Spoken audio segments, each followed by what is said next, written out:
বলেছিলাম পাল্টানো দরকার, তাই এরকম ভাবে পাল্টালে? দেখো আজকের আইসিডি স্কুল থেকে বাচ্চাকে শুধু ভাত দিয়েছে, তো এই শুধু ভাতটা কি দিয়ে খাবে? আমি নতুন সরকারকে বলছি, আপনি খেয়ে দেখবেন তো শুধু ভাত খেতে পারবেন কিনা। তাহলে একটা বাচ্চা কি করে খাবে?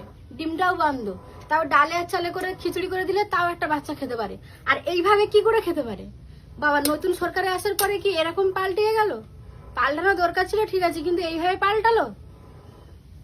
বাচ্চারা, তোমরা মিড ডে মিলের খাবার ভালো পাচ্ছ দেখছো? আর দিদিমণি শুধু বলছে শুধু ভাত খাওয়াচ্ছে। হ্যাঁ, শুধু ভাত খাওয়াচ্ছে নয়, শুধু ভাতের সঙ্গে যে খাবারটা দিয়েছিল সেই খাবারটা হয়তো দিদিমণি খেয়ে ফেলেছে। কি বলবে?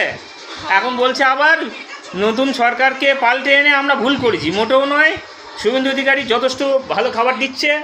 হ্যাঁ, এটা আমরা জানি।